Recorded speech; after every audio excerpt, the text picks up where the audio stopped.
Girl, seryoso ka na ba talaga dito? Pabulong na tanong ni Gigi sa kaibigan. Naroon sila ngayon sa loob ng opisina ng isang judge na siyang magkakasal sa dalawa. Yes, saka ko na siya ipapakilala sa family ko at naintindihan niya. Pareho namin gustong maikasal na muna sa ganito lalo na at hindi pa tapos ang issue sa pamilya ni Oscar. Tikom ng bibig na tumangutango si Gigi. Biglaan tong nangyari sa kaibigan niya. Ang kasama naman ni Oscar ay ang lola nito ay nurse na magsisilbing saksi. Nasa mga tamang edad na ang dalawa, kaya okay lang kahit wala ang parents. Pero ipinayo ng judge na magpakasal sa simbahan kasama na ang parents. Nagulat si Juliet na makita ang singsing na isusot sa kanya ng binata. Ang akala niya hindi ito prepared at wala namang problema sa kanya kahit na anong singsing. Pero mukhang nagkamali siya ng akala. Alam niyang totoo ang diamond ng singsing na hawak nito. Ito ang pinag-ipunan ko sa ibang bansa at binili para sa'yo. Nakangiting isinuot ni Oscar ang singsing sa malakandilang daliri ng dalaga. Naluluhang yumakap siya sa asawa. Thank you. Alam mo namang lahat. Yari pa sa silver ang singsing ay tatanggapin ko basta galing sa'yo. Napangiti ang judge at natutuwa sa nakikitang pagmamahalan ng dalawa. Natapos ang seremonyas niya na parehong may luha sa mga mata ng dalawa dahil sa saya. I love you, ani Oscar bago ginawaran na mapagmahal na halik sa labi ang dalaga. Hindi napagod si Karina sa pagpalakpak at sobrang saya para sa apo at sa babaeng na asawa nito. Siya ang nagwagi sa kung sino ang mapapangasawa ng apo niya. After ng kasal ay sa isang hotel sila dumiretso at may naka-reserve na ring table sa restaurant na naroon lang din sa loob. Wala muna silang honeymoon at may mga trabaho pang kailangang harapin. Pareho silang absent sa trabaho sa case ni Oscar ay walang problema at naroon ang secretary. Kay Juliet naman ay kaya nang gawa ng paraan ni Oscar upang hindi maapektuhan ang magiging grades nito. Pagkatapos kumain ay sandaling namasyal sila at ginala nilang matanda dahil laging nasa bahay lang ang mga ito. Pero bago dumilim ay umuwi na rin at kailangan di umuwi ni Juliet. Thank you. Mula ngayon ay may karapatan na ako magselos, ani Oscar habang yakap ang asawa mula sa likuran. Nasa sala silang dalawa at ayaw pang paalisin ni Oscar ang asawa na ngayon. Ngayon mo lang yan naisip yung karapatan mo sa pagseselos? Nanunukso niyang tanong sa asawa. Natawa si Oscar sabay kamay sa batok kahit na hindi naman yun makati. Noon pa man kasi at nagsiselos na siya kay Ken, nakangiting humarap si Juliet sa asawa. Kailan mo gustong makilala ang parents ko? Ito na ang pinadesisyon niya at alam niyang mahigpit ang schedule nito sa mga susunod na araw.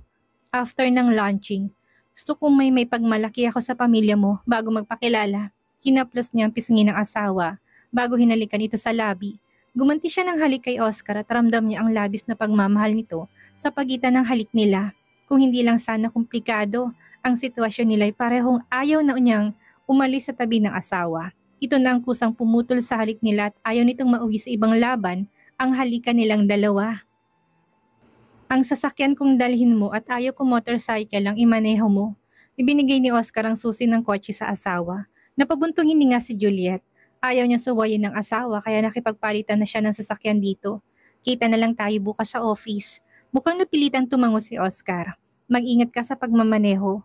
Opo, tatawag ako kapag nasa bahay na.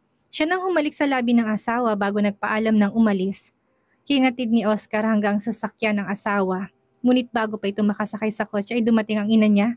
Saan kayo galing kanina at walang tao dito sa bahay? Tanong ni Kristen. Sa anak pero ang tingin ng aarok ay nakatuon kay Juliet.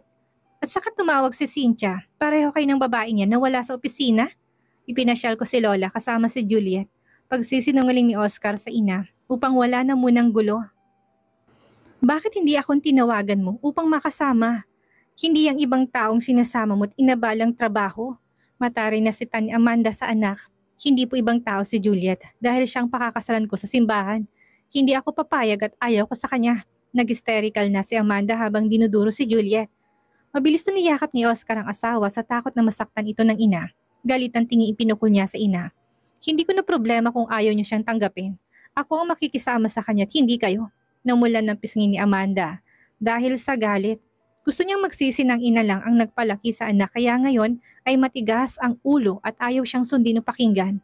Aalis na ako at mag-usap kayo ng maayos ng nanay mo. Pinisil ni Juliet ang palad ng asawa at nginitian ito upang ipakita na okay lang siya. Hindi siya apektado sa pagkaayaw ng ina nito sa kanya. Tulad ng sabi ni Oscar, hindi niya kailangang pakisamahan ng ina nito at hindi makasama sa iisang bubong. Which, huwag makapalang muka. Kapag pinilit mong sarili mo sa anak ko, ay siguraduhin mong magiging impyernong buhay mo. Bulyaw ni Amanda sa babae at alam niyang dinig siya ng mga kapitbahay. Kaya napasilip ang mga ito sa bintana. Napatiim ang bagang si Oscar at naikuyom ang mga kamay. Kung hindi niya lang ina ang kaharap ay napadugunan niya ang nguso nito. Huwag mo po akong piliting magsalita ng hindi maganda at marinig ng mga kapitbahay. Naawa si Juliet sa asawa at hindi sa sarili niya. Hindi man lang nito naranasan ng pagmamahal mula sa mga magulang. Ang trato dito ay parang hindi anak. Naiiyak na yumakap siya dito upang iparamdam na kahit anong mangyari hindi niya ito iiwan. At mamahalin ng buong puso. Bakit ayaw niya akong hayaan sa sarili kong buhay ngayon? Tulad sa pagiging pabayaan niya noong maliit pa ako. Napipilan si Amanda nang marinig ang pakiusap ng anak at may kasamang panunumbat. Bigla siyang nagsisi na nag-iskandalo pa siya kaya nagkaroon sila ng audience. Dahil sa ginawa niya kasi nalaman na ng iba na naging pabaya siyang ina. Siya ang kaligayahan ko at sa kanya ko lang naramdaman ng pagmamahal na ipinagdamot niyo sa akin ni Daddy. Dugtong pa ni Oscar na in a stern voice. Naiiyak na tinalikuran na ni Kristen ang anak at ayaw pakinggan ang iba pa nitong sasabihin. Pumasok siya sa bahay at ayaw niyang makita ng ibang taong napahiya siya sa mga sinabi ng anak. I love you, huwag ka nang malungkot. Niyakap niya ng mahigpit si Oscar at siya ang labis na nasasaktan sa kaalamang masama ang loob nito sa ina. Napabuga ng hangin sa bibig si Oscar. Ayaw na niyang papasukin na muna sa loob ang asawa at naroon ang ina. Okay lang ako, sige na. Umalis ka na at nakagabihin ka sa daan. Nakangiting tumango si Juliet. Iwasan mo na lang munang mami mo. Huwag ka mag-alala at matatanggap na rin ako balang araw bilang asawa mo dahil wala na siyang magagawa pa. Napangiti si Oscar dahil sa huling sinabi ng asawa. Wala na talagang magawa ang mga magulang niya dahil ito lang ang babae sa buhay niya. Binuksan na niya ang pinto at pinapasok to sa driver's seat. Nang makaupo na ito'y dumukwang siya, tinalikan ito sa labi. Naiiling na kumuhay siya sa asawa nang lumayo na to sa kanya. Ang takaw nito sa halik at animoy laging uhaw. Sakala siya pumasok sa bahay nang hindi na matanaw ang sasakyang minamaneho ng dalaga. Mabilis na tumayo si Amanda nang makitang pagpasok ng anak, ngunit nilampasan lang siya at hindi kinausap. Dumiretso to sa silid nito at ayaw siyang pagbuksan ng katukin niya. Oscar, birthday ni Cynthia sa susunod na araw. Dapat dumating ka't ikaw ang escort niya. Nilakasan ng ina ang boses upang marinig ng anak. Not interested. Malamig na tugon ni Oscar mula sa loob ng silid nito. Anak, please. Kapag pinagbigyan mo tong imbitasyon, ay susubukan ko maging mabait sa babaeng yon. Hindi na niya sinagot ang ina at inabalang sarili sa harap ng laptop. Anak, kailangan mo pumunta at ipakilala na rin kita sa buong angkan ng asawa ko. Patuloy na pangungumbinsi ni Amanda sa anak. Ngunit nakalipas ng ilang minuto ay hindi pa rin sumasagot ang binata. Idinikit niya ang tenga sa dahon ng pinto at naulinagan niyang kausap ito sa cellphone. Inis na umalis na lamang siya pero iniwan ang invitation card sa sala. Nakahinga ng maluwag si Oscar nang hindi na narinig ang tinig ng ina. Kausap niyang kanyang sekretary sa cellphone at inaalam ang schedule niya para bukas.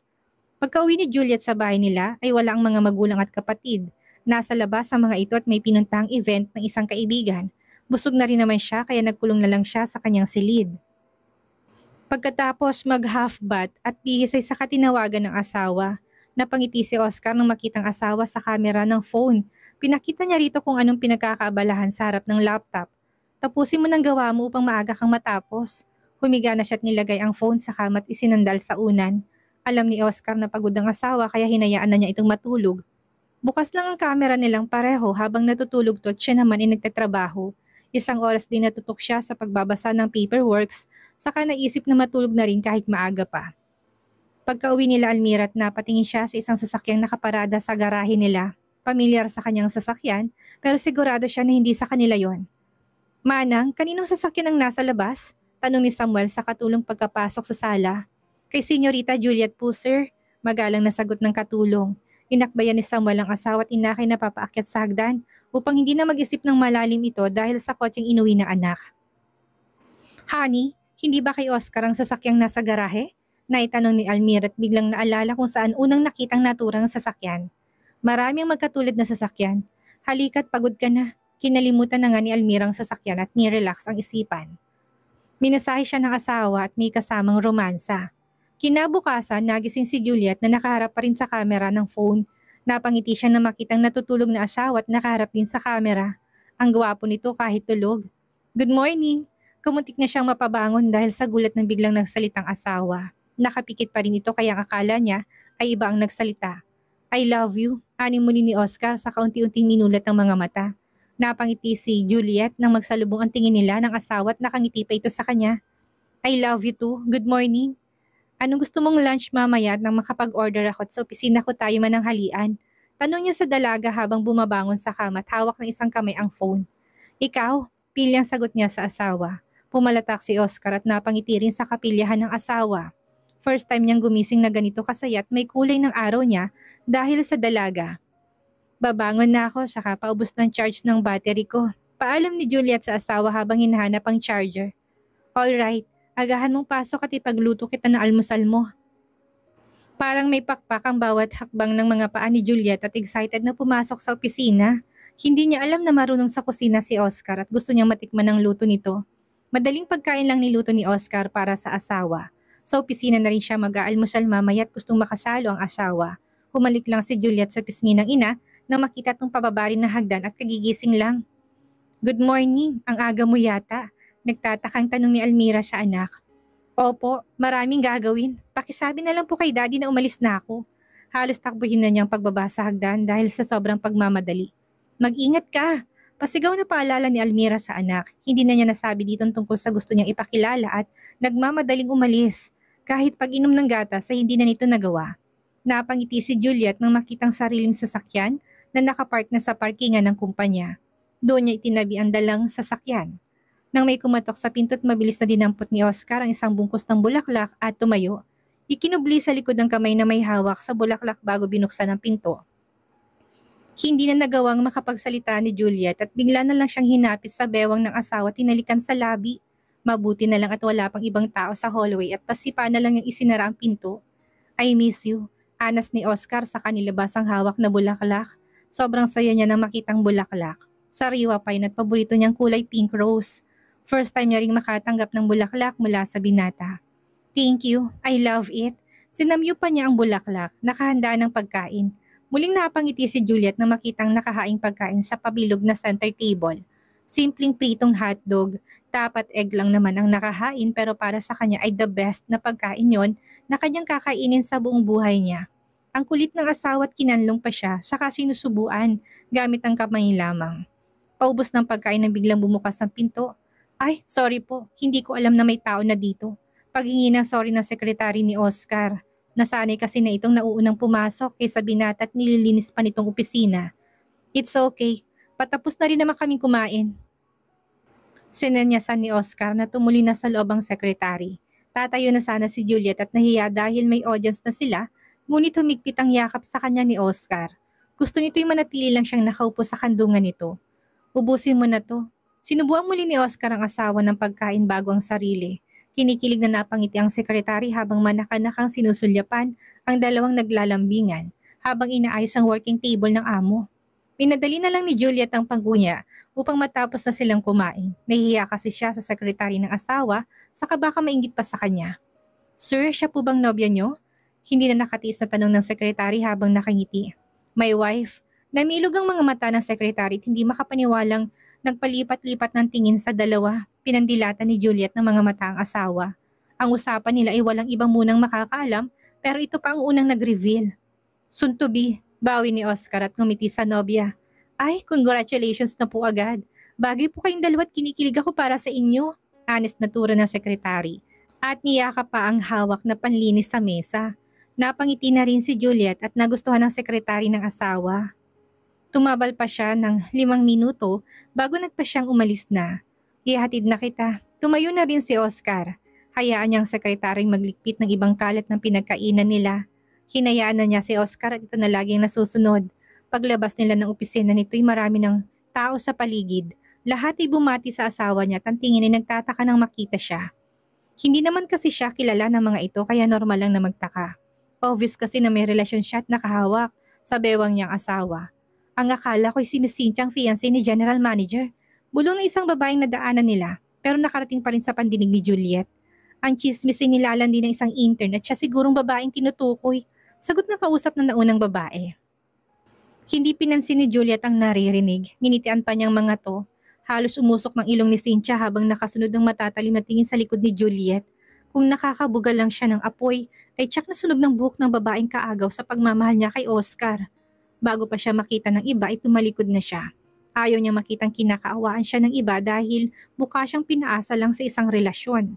Pagkapasok sa opisina ay tinawagan ni Cynthia si Ken. Gusto niyang makasiguro na makikipagsabuatan to sa kanya. Pahintamad na sinagot ni Ken ang tawag ng babaeng gusto siyang kaibiganin. Napangisi siya, may purpose din siya kung bakit kinagat niya ang alok ng babae. Bukod sa maprotektahan niya ang pinsan at mailigtas sa tiyak na kapahamakan, makaganti din siya kay Oscar. Sa working area, lahat ay napatingin kay Juliet nang pumasok at kasunod si Oscar. Good morning everyone. Please work hard and take care of my sweetie. Kinikilig na tinukso ng karamihang naroon si Juliet. Masayang mga ito para sa dalaga, lalo na sina Justin at Gigi. Official na ba yan, sir? Nakangiting tanong ni isang babae kay Oscar. Sa halip na sagutin ng nagtanong ay tinaas ni Oscar ang kamay ng asawa kung saan may nakasuot na singsing. My gosh, hindi na dalagang gagraduate ang ating baby girl. Tili ni Justin habang nagtatalon-talon dahil sa tuwa. Natawa ang lahat sa naging reaction ni Justin maliban kay Rosa. Nainggit siya sa suot na singsing ni Juliet. Alam niyang 6 digit ang halaga noon. Hindi niya akalaing bibili ng ganong kamahal si Oscar para kay Juliet. Hindi rin siya masaya sa kaalamang official ng relasyon ng dalawa. Buong akala pa naman niya ay si Cynthia ang magwawagi dahil ito ang anak ng chairman. Sir, may kapatid ka pa ba? Baka po pwedeng ligawan at gusto ko rin magkaroon ng gintong singsing. Ani ng isang babae. Natawa si Juliet sa ka-workmate.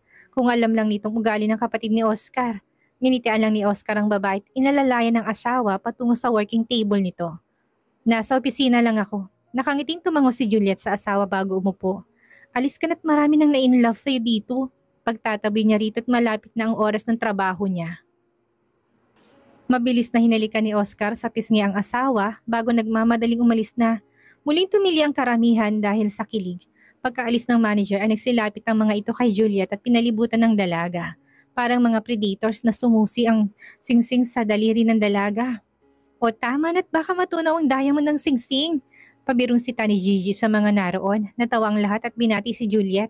Maliban kay Rosa na nakasimangot sa kinauupuan nito. Best wishes, huwag mo kong kalimutang imbitahan sa kasal ninyo. Maarting demand ni Justin sa dalaga. Sure, ikaw pa, kininita ni Juliet ang baklang supervisor. Kahit may pagkasipsip ang ugali nito, gusto niya ang pagkatao nito. Biglang natahimik ang lahat at bumalik na sa kanya-kanyang pwesto nang may pumasok. Pagtingin ni Juliet ay si Cynthia. Nagtaka siya at kalmadong babae at ngumiti pa sa kanya. Hello everyone! Birthday ko sa susunod na araw at imbitado ko kayong lahat. Nakangiting anunsyo ni Cynthia habang ginagalang tingin sa paligid. Lalo namang natahimik ang lahat at mukhang namamalikmatang nakatingin kay Cynthia. Wow! Ani Rosa na siyang unang natuwa sa narinig. Tsak na yung grandeng kaarawan mo, ngumiti si Cynthia kay Rosa. Kahit wala pang respond mula sa mga naroon ay binigyan na niya ng isa-isang invitation card. Asahan kong pagdalo ninyong lahat. Napalabi si Juliet at siya lang hindi inabutan ng invitation card ni Cynthia. Hindi naman niya inaasahan na yon, pero naudlot ang pag-iisip niya nang bigla siyang tawagin ni Cynthia. Juliet, sana makarating ka sa kaarawan ko. Gusto ko makipag-ayos na sa iyo at itong naisip kong way. Inabot ni Cynthia ang hawak na card sa babae. Wala sa loob na tinanggapin ni Juliet. Mukhang special guest pa yata siya at gold ang kulay ng card na ibinigay sa kanya ni Cynthia. Thank you. Asahan ko na darating ka kasama si Ken na manliligaw mo. Mas marunong ka pa kung sinong isasama ni Juliet. Bulong ni Gigi na nakaupo malapit sa kinatatayuan ni Cynthia. Kaya dinig na dinig ng huli. Sorry, pero hindi ka imbitado, matari na ani ni Cynthia kay Gigi. Hindi to maaring dumating at baka hindi hiwalayan si Juliet during party. Inis na inirapan ni Gigi ang babae. Kahit manager nila ito, hindi siya natatakot sa ibigin itong certificate after ng kanilang intern. Tinapik ni Juliet ang likod ng palad niya at pinararating ng tingin nito sa kanya na huwag paapekto sa pang-asar ni Cynthia. Tinawanan ni Rosa si Gigi. Bukod tangi ito kasi hindi inimbitahan ni Cynthia. Tumayo siya tinatid si Cynthia hanggang pintuan. Sip-sip! Nainis na ani ni Gigi at tinutukoy ay si Rosa. Huwag mo na silang pansinin. Hindi rin worth it ang pag-aaksaya ng oras sa pag-attend ng birthday niya. Alo ni Juliet sa kaibigan. Huwag kang pumunta, lalo na't hindi ako kasama. Baka kasi kung anong gawin sa'yo lalo na at wala ako sa tabi mo. Nag-aalalang ani ni Gigi. Wala naman talaga siyang balak pumunta. Oras na ng trabaho kaya tumigil na sila sa pag-uusap. Lumipas ang oras hanggang sa pananghalian. Tulad ng bili ng asawa sa opisina nito sila kumain.